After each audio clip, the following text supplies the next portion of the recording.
웰컴 투 별별 시험실. 네, 여러분 안녕하세요. 개그맨 김원우입니다. 안녕하세요. 과학 커뮤니케이터 이효정입니다. 네, 지금 여기 사과가 하나 놓여 있는데, 네. 야, 이제는 제작진이 약간 우리를 놀리는 것 같기도 하고. 아니, 사람이 두 명인데 사과를 하나를 주면 어떡해요? 예? 요 사과는요. 제가 봤을 때 형님 그 시식용은 아니고요. 그러면 책상에 가만히 있잖아요, 사과가. 사과가 왜 가만히 있을까를 분석하기 위해서 놓은 사과입니다. 뭐 질문이 이래. 아니, 움직임이 없이 그냥 있으니까 움직임이 없는 거지. 사과와 지구 사이에 어떤 힘이 작용하잖아요, 사실. 중력. 그렇죠. 네. 근데 중력이 작용하고 있는데 사과가 지금 원래는 지구로 떨어져야 되는데 안 떨어지고 있잖아요. 밑에 받치잖아요. 그렇죠. 책상이. 그 받치고 있으니까 책상과 사과 사이에도 뭔가 힘이 작용한다는 뜻이겠죠. 그럼 사과는 떨어지려고 하고 네. 책상은 위로 올라가려는 힘이 있다고? 그렇죠. 책상은 사과를 밀고 있고 사과는 지구가 당기고 있고 그래서 그 힘이 평형을 이루기 때문에 사과가 멈춰 있는 것이죠. 네. 저희가 왜 사과하면 사실 떠오르는 인물이 이제 과학계에서는 좀 있는데요. 아, 있죠. 예. 그 아이작 뉴턴이 바로 네. 그 인물이죠. 그래서 오늘 주제도 뉴턴이 정립한 그 3대 운동들 중에 하나거든요. 뉴턴 운동 법칙을 보면 첫 번째는 관성의 법칙, 그리고 두 번째는 가속도의 법칙이라고 해서 물체에다가 힘을 가하면 물체는 가속을 한다. 대망의 세 번째가 오늘의 주제입니다. 정답. 네. 상호작용 법칙. 상호작용 법칙이야. 아닌가? 근데 상호작용 되게 좋은 접근인 것 같아요. 손바닥을 마주해서 훅 미는 게임 있잖아요. 네, 알죠. 해보셨죠? 아, 해볼까요? 네, 한번 해볼까요? 요, 밀면은 오. 양쪽으로 이렇게 밀리기도 하고. 센데? 이 법칙이 바로 뉴턴의 3법칙입니다. 세 번째 법칙. 아, 이런 작용. 예, 맞습니다. 네. 자, 오늘의 주제 바로 요겁니다.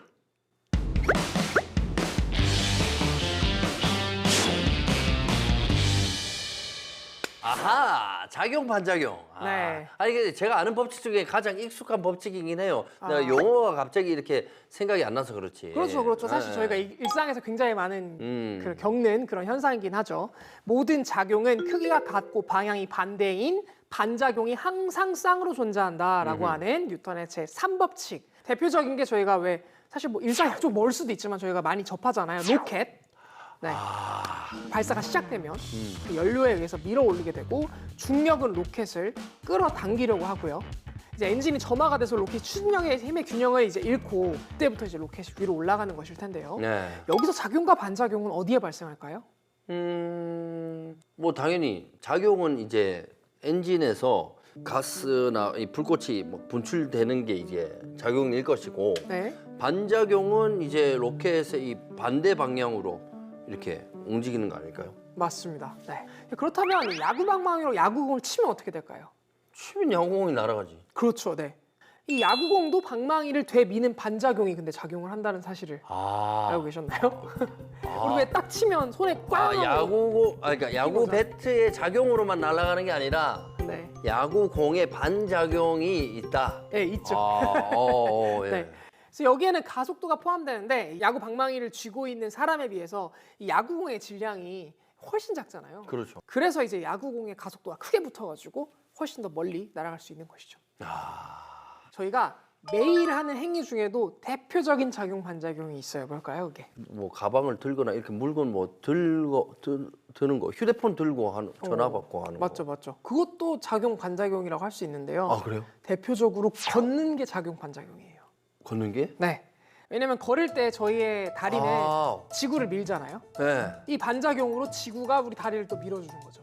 그런데 저희가 왜 뭔가 지구는 질량이 매우 크잖아요. 그지. 엄청나죠. 네, 엄청나게 크잖아요. 하지만 사람은 그렇지 않잖아요. 사람은 네. 지구보다 질량이 아주 작으니까 상대적으로 그래서 쉽게 이렇게 가속이 되니까 그래서 사람은 지구의 반작용에 의해서 자동차도 지구의 반작용에 의해서 다 이렇게 추진할 수가 있는 것이죠. 우리가 이 삶의 이 인생에도 작용 반작용이 적용이 늘 되고 있거든요.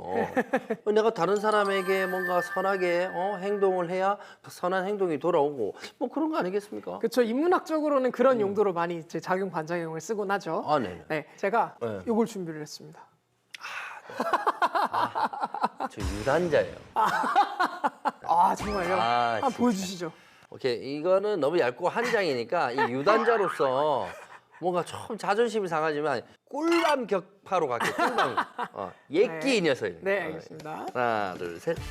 오, 와. 아, 너무 간단하다. 아, 굳이. 그럼 이제 요거는 어떻습니까? 요건 좀 더 두껍거든요. 아이, 두꺼워도. 유단자로 유단자. 네. 갑니다. 하나, 둘, 셋.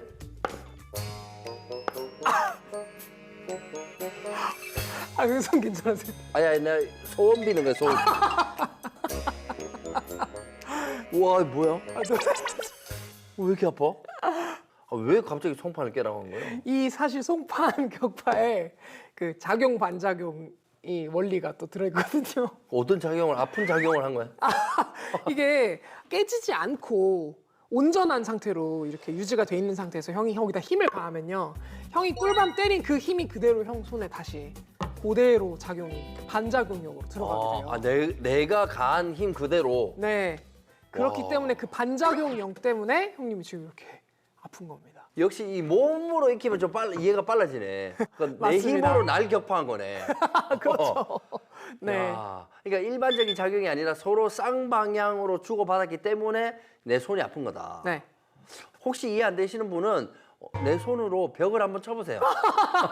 그러면 내가 나를 때리고 있구나. 그렇죠. 자, 이렇게 거의 모든 활동에서 작용하고 있는 작용 반작용의 법칙. 자, 디슨 씨와 정 박사님이 이 개념을 좀 더 확실히 보여주기 위해서 뭔가를 또 준비를 했다고 하거든요. 우리 실험실 한번 불러볼까요? 나와주세요!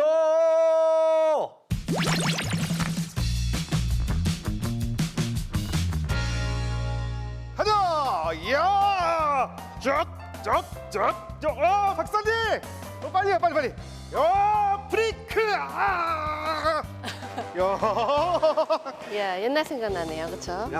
아니, 근데 갑자기 웬 롤러스케이트인가요? 네. 오늘의 실험 도구입니다. 저희가 이렇게 마주보고 서로를 미는 실험을 해볼 거예요. 자신 있으시나요? 안전 장비가 필요할 것 같아요. 자신이 있습니다. 그러면 우리가 안전 장비를 차고 실험을 계속하겠습니다. 오, 잘 어울리시는데요. 저도 장난 아니죠? 엄청 안전해 보입니다. 첫 번째 실험 뭔가요? 네. 우리 둘이 서로 이렇게 미는 거예요. 네. 그러면 어떻게 될까요? 둘 다 밀려나지 않을까요? 우리 손을 마주 대고 밀어보겠습니다. 하나, 둘, 셋. 오, 안녕! 박사님, 네. 저는 조금밖에 안 밀렸어요. 박사님은 엄청 멀리 맞아요. 밀려났습니다. 그거는 바로 우리 둘의 무게의 차이 때문이에요. 무게. 우리가 작용 반작용이라고 하면 제가 밀은 힘만큼 같은 크기의 힘이 반대 방향으로 작용을 하는 게 작용과 반작용이거든요. 그럼 힘은 같지만 제가 가진 무게가 더 작으니까 밀려난 거리는 제가 더 멀어지게 되는 거예요. 이거 좋네. 친구 몸무게 잴 때 누가 더 무거운지 확인할 수 있네. 그렇습니다. 그죠? 야, 이 과학이 숨어져 있구나. 그러면 이번에는 우리가 같이 힘을 줬잖아요. 네. 하지만 한 명만 힘을 주면 어떻게 될까요? 스케이트잖아, 롤러스케이트. 바퀴가 있으니까 같이 밀려나지 않을까요? 이번엔 제가 가만히 있어 볼게요. 네. 하나, 둘, 잠깐만. 셋. 오!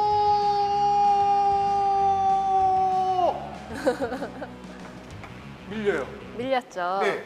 똑같아요. 이번에는 저는 힘을 작용하지 않았는데 디스님이 저한테 작용한 힘만큼 반작용으로 뒤로 밀려가신 거예요. 그럼 여러 명이 하면 어떨까요? 여러 명이요? 모르겠는데. 든든한 지원군을 얻었습니다. 비실비실한데? 에? 비실비실한데 세 명이에요. 3대 1. 3대1. 3대1로 하면 어떻게 될까요? 그래도 제가 많이 무거우니까 세 분이 더 많이 밀려나지 않을까요? 그럴까요? 한번 해볼까요? 정신을 못 차리시는 것 같은데. 준비되셨나요? 네.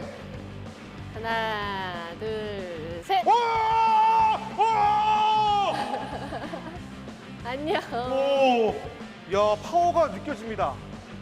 박사님 혼자 하실 때랑 지금 두 명이 더 왔는데 더 틀려요. 아예 틀리네, 느낌이.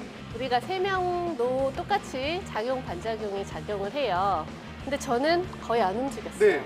왜냐하면 저는 양쪽에서 받았잖아요. 네. 기스님이 미는 힘, 제가 미는 힘의 반작용. 아. 그리고 뒤에서 미는 힘, 그리고 그 반작용으로 밀려가시는 거죠. 야. 저도 엄청나게 힘을 받았어요. 밀리는 게 확실히 차이가 났습니다. 그러면은 제 몸무게가 셋의 합보다는 가볍다는 얘기인가요? 맞나요? 역시 저는 사랑이 맞습니다. 웬 장난감이 있습니다. 이것은 뉴턴의 돛담배라고 하는 실험을 재현해 보려고 만든 거예요. 해볼까요? 네. 그럼 우리가 이 프로펠러를 작동시키면 차가 어디로 움직일지 한번 볼까요? 네. 어디로 갈까? 자, 오, 일로 가다, 일로 가다. 프로펠러를 작동시켰더니 이쪽 방향으로 갔죠? 네. 그것은 이 프로펠러가 이 공기를 밀어내는 힘에 힘. 대한 반작용으로 움직인 거예요. 여기에 이 돛을 달면 어떻게 될까요? 막을 달면 그래도 잘 갈 것 같은데. 한번 해볼까요? 보겠습니다. 안 간다! 안 간다! 안 움직이죠? 이거 왜 안 가는 거지? 그 이유가 우리가 이렇게 원래 자동차에서 작용하던 힘이 프로펠러가 공기를 미는 힘이었잖아요. 네. 그리고 그 반작용으로 이렇게 움직이는 힘이 생겨 있겠죠. 그런데 얘가 돛으로 막히면서 이 공기가 이 돛을 미는 힘도 생긴 거예요. 그러면 이렇게 돛을 미는 힘과 아까 반작용으로 수레를 미는 힘이 상쇄돼 버린 거죠. 그래서 움직이지를 못하게 된 거예요. 야, 이 동그란 건 또 뭔가? 그것은 이렇게 일자면의 돛이랑 다르게 곡면이 있는 돛인 경우예요. 이렇게 곡면이 있을 경우 공기는 유체이기 때문에 타고 흐르는 현상이 생길 거예요. 그럼 얘는 어느 방향으로 갈지. 오! 오! 오! 가만 있어봐. 공기 흐름이 생긴 거예요. 이렇게 곡면을 타고 이쪽 방향으로 공기가 흘러나오는 거에 반작용으로 이런 힘이 생기게 된 거죠. 그래서 이렇게 움직이고 있습니다. 야, 또 뭔가 있을 것 같은데. 네, 우리가 이렇게 일직선상에서 움직이는 것들만 좀 봤는데 회전하는 것도 한번 볼까요? 회전. 네, 이게요? 네, 뭐지? 한번 해볼까요? 여기에 물만 넣으면 됩니다. 구멍으로 그냥 물이 나올 것 같은데. 오! 돈다! 얘도 돈다! 오! 맞아요. 우리가 수조 안에서 이 컵이 뱅글뱅글 도는 거를 볼 수가 있어요. 돌고 있어요. 네, 보이시나요?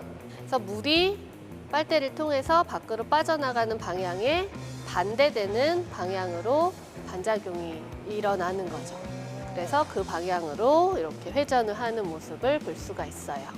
그래서 여기서도 작용과 반작용에 의해서 물체가 운동하는 방향이 이제 정해지는 거죠. 잘 봤습니다, 박사님. 작용, 반작용에 대해서 확실하게 알게 되었습니다. 고맙습니다. 그러면 네. 저도 재미있는 아이디어로 다시 뵐게요. 안녕! 아, 상대방의 질량을 알아볼 수 있는 참 유익한 시간이었던 것 같습니다. 네. 예. 블레이드 신고 서로 밀어보면 어. 질량이 가벼우면은 그만큼 더 많이 가속되니까 똑같은 힘이니까요. 근데 참 신기하네요. 이게 가만히 있는 상태에서 혼자 밀었는데도 이게 밀려난다라는 게. 자, 앞에서 저희가 잠깐 언급을 했지만요. 이 작용 반작용 법칙이 뉴턴의 운동 법칙 중 하나잖아요. 근데 이 뉴턴은 어떻게 이 많은 법칙들을 발견을 했을까요? 그게 사실 그래서 뉴턴이 그렇게 위대한 과학자라고 이제 후대의 평가를 받는 것인데요. 뉴턴은 이 자연현상의 원인을 파악하려고 애썼던 그런 자연 철학자라고 불리는 사람이에요. 그런데 그거를 조금 더 세련되게 수학으로 설명하겠다라고 해서 발견한 것이 바로 이런 법칙들인데요. 네네. 일단 그는 어떤 물체의 진짜 움직임을 이 겉보기 움직임이라고 해서 겉으로 보이는 움직임 그런 것과 구별해서 이 정확하게 왜 그런 물체가 진짜 움직이는 건가 이런 것들을 좀 밝혀낸 사람이에요. 대표적으로 우리가 왜 공을 굴리잖아요. 네. 근데 공이 가다가 멈추는 건 너무나 자연스러운 현상이잖아요. 그렇죠? 그렇죠, 그렇죠. 그런데 뉴턴은 그 이상의 세계를 생각을 했어요. 공을 굴렸을 때 만약에 이 공의 움직임을 방해하는 것이 아무것도 없다면 공은 계속 영원히 굴러가겠지. 굴러갈 것이다라고 하는 갈릴레오 갈릴레이의 생각을 좀 계승한 인물이기도 하고요. 그래서 그런 것들에 대한 움직임의 근원, 그러니까 움직임이라고 하는 것이 정확하게 무슨 원리를 가지고 움직이는 것인가를 이제 뉴턴은 힘이라고 하는 원리에 의해서 움직인다라고 설명했던 인물인데요. 그 논리를 만들기 위해서 만든 것이 이 정지하는 물체는 계속 정지하고 움직이는 물체는 계속 움직이려고 한다는 관성의 법칙. 네, 그리고 이제 힘을 받으면 가속한다라고 하는 가속도의 법칙. 이렇게 두 가지를 알고 나니까 이 뉴턴이 힘이라고 하는 것이 생겼다는 걸 알게 된 거예요. 근데 힘은 한쪽이 주기만 할 수 있는 그런 녀석은 또 아니라는 거를 같이 알아내게 된 거죠. 이래서 이런 이 어떤 그 순서에 따라 이런 세 가지의 어떤 공리적 일종의 이런 법칙을 만들어내게 된 것입니다. 와, 나는 그 생각이에요. 아니 뉴턴이 뭐 하나만 법칙을 해도 와, 나 참 잘했다. 아, 이걸 내가 알아냈다 이러는데 거기서 멈추지 않고 뭔가 또 하고 이 집요함이 참 대단한 것 같아. 그렇죠, 사실. 네네네. 근데 뉴턴이 그렇게 법칙을 계속해서 쌓아 올린 이유는 사실 진짜 뉴턴이 해결하고 싶었던 문제 때문인데요. 네. 달이 왜 지구로 안 떨어질까? 다리? 네. 그리고 태양계 주변의 행성들이 태양을 왜 돌고 있는지 이런 걸 설명하기 위한 논리를 만들다 보니까 이제 그런 법칙들이 필요했던 것이죠. 참 우리는 지금 이렇게 들으면 그렇구나. 이게 힘이 이렇게 작용하는구나. 이렇게 이해를 하지만은 네. 그 당시 때에 처음 여러분 자 보십시오. 이게 만류 인력의 법칙입니다. 이 법칙입니다. 이렇게 얘기하면은 사람들이 뭔 소리야. 이렇게 이상한 소리 한다라고 생각했을 것 같아요. 당연히 그럴 수밖에 없었을 어. 것 같아요. 왜냐하면 멀리서 떨어져 있는 물체가 서로 힘을 주고받는다는 생각을 그러니까. 쉽게 할 수는 없으니까요. 그래서 저희가 계속 이야기를 이제 좀 이어나가 보자면 작용 반작용에도 또 하나 포인트가 있어요. 포인트. 네, 작용 반작용은 사실 떨어져 있는 원격력에서도 작용을 한다는 거예요. 대표적으로 전기가 만드는 전기력이 있을 수가 있고 또 자석이 만드는 자기력이 있을 수가 있어요. 저희가 N극으로 다른 N극을 밀면 그 N극 밀리잖아요. 이것도 작용 반작용이거든요. 마찬가지로 지구가 왜 달을 우리가 당기고 있다라고 얘기를 하죠. 만일력에 맞아요. 네, 달도 그러면 지구를 당기고 있다. 당기고 있는 거예요. 똑같은 크기의 힘으로. 오호. 네. 그 우리처럼 지금 이렇게 우리가 서로 이렇게 떨어져 있어도 우리는 원격력이 작용하고 있는 거지. 그렇죠. 효정 씨가 이제 과학을 막 설명하고 있으면 나도 모르게 이해하면서 이제 끌려가고 있어요. 네. 이 자연의 기저에는 이렇게 눈에 보이든 보이지 않든 서로 이제 작용 반작용이 뒤따르고 있다. 그런 거죠. 자, 저희가 부르면 이 기바람이라는 이 반작용으로 응답하는 우리 디슨 씨를 다시 한번 만나봐야 되겠죠. 네. 이 작용 반작용을 어떻게 응용을 했는지 지금부터 바로 함께 확인하시죠. 우리 강산 푸르게 씨앗을 뿌리기만 해도 생태계에 다양한 변화가 일어납니다. 새로운 식물이 생기고 다양한 생태계가 구성이 되는데요. 환경을 생각하는 정디슨. 이번 시간에는 작용 반작용의 원리를 통해서 씨앗을 뿌리는 장치를 만들어 보겠습니다. 뭘 만드는 거예요? 씨앗을 뿌리는 장치? 오, 근데 저거는 물로켓 재료 아닌가요? 이 물로켓을 이용해서 씨앗을 팍! 근데 정디슨의 장치 뭐가 추가되었냐? 바로 이 낙하산. 낙하산이 공중에서 팍 펴지는 순간 이 안에 풍선이 들어 있습니다. 이 풍선이 팡 터지면서 이 풍선 안에 뭐가 있냐? 씨앗이 있습니다. 오. 풍선이 빵 터지면서 씨앗이 간단한 실험인 것 같지만 퍼지게 됩니다. 나중에는 활용할 만한 가치가 있는 실험 아니겠어요? 아, 그렇습니다. 네. 일반적으로 물로켓 만드는 그런 과정인 것 같습니다. 여기까지는. 지금 여기까지는 예. 그죠? 자, 됐어요. 중요한 거는 수직이 되어야 합니다. 휘어버리면 날아가다가 내가 원하는 위치로 물로켓을 보낼 수가 없습니다. 그래서 정확히 이렇게 수직! 야, 에이! 수직을 맞추는 게 중요하죠. 그래서 이제 좀 원통을 굴려보는 방식으로 수직이 잘 맞는지 확인을 네. 하는 것 같습니다. 뭐 이렇게 가장 중요한 거지. 자, 이렇게 실이 들어가고요. 작용 반작용에 의해서 로켓이 쭉 나갑니다. 나가다 어느 시점에서 중력에 의해서 물로켓이 떨어지게 됩니다. 이때 머리 부분이 이렇게 분리가 되면서 이 안에 있는 낙하산이 펴지면서 정데이슨이 개발한 씨앗 장치가 터지게 됩니다. 씨앗을 추가하는 거는 네. 간단한 생각인데 이걸 또 떠올린다라는 게 신기한 거죠. 그렇죠. 정기스만의 발명, 아이디어. 네. 보셨죠? 딱 맞죠? 지금 저 뜯지 않은 이 페트 정도면 뭐 저기에 이제 물과 공기가 들어가서 이제 공기에다가 큰 압력을 걸어서 물이 이제 연료처럼 분사되는 그 작용으로. 예, 그 작용으로 이제 날아가는 게 자. 로켓 그 물로켓의 원리인 것이죠. 자, 보이시나요? 풍선이 있습니다. 이 풍선에 씨앗을 넣고 입으로 불어줄 거예요. 탱탱하게. 풍선에다가 씨앗을 미리 넣어놨네요. 네. 저걸 어떻게 터트릴 수 있을까요? 공중에서. 아 그러네. 네. 이게 자동으로 터져야 되는데 담는 것만 생각했는데 저걸 터트려야 되는 방법이 필요하네요. 그러니까요. 저걸 터트려야 될 텐데. 어떻게 하지? 그렇지! 이 방법이 있구나! 방법을 또 알았나? 방법을. 앞쪽. 앞정이 있네요. 잡아당겨서. 야, 진짜 될지 모르겠네요. 이게 그 낙하산에다 압정을 달아서 낙하산이 펴짐과 동시에 터지는. 네. 로켓이 쭉 나가다가 어느 순간 이 뚜껑이 열리면서 빵! 우와. 해서 빵! 우와! 자, 이제 밖에 나가서 실제로 테스트를 해보겠습니다. 낙하산을 펴는 게 생각보다 만만치가 않아요. 자, 야. 발사를 위해서 야외로 오. 나왔습니다. 씨앗이 한가득 들어있고. 자, 물로켓의 에어 펌프를 이용해서 공기를 투입하겠습니다. 한 4분의 1 정도에서 3분의 1 정도 사이 정도 물을 넣어주는 게 제일 좋습니다. 네. 네, 그 정도 물에 공기압을 하나, 넣을 수 있는 가능한 한 둘, 최대한 많이 넣는 게 셋, 제일 좋아요. 넷, 과연 다섯. 어떻게 될지 궁금합니다, 실제에서는. 이제 발사할 거예요. 자, 눌러볼게요. 하나, 둘, 셋. 발사가 됐습니다. 지금 안 보이는데. 우와 올라갔어요. 많이 그리고 올라가네. 이제 우와. 낙하산이 펴졌는데요. 씨 뿌렸나? 씨가 아! 우와. 씨가 야 이걸 해내네요. 아니, 낙하산도 잘 펴지고 또 성공적으로 발사도 잘한 것 같습니다. 이게 쉽지 않거든요, 사실. 자, 진짜로. 보셨죠? 순식간에 씨앗이 퍼졌습니다. 그래서 눈에 보이지 않아요. 이번에는 단풍나무 씨앗을 넣었어요. 그 이유는 돌돌돌돌 돌면서 카메라로 담을 수가 있을 것 같습니다.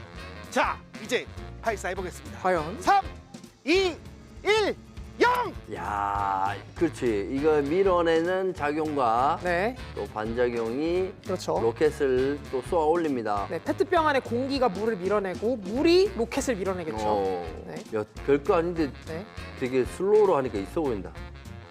0!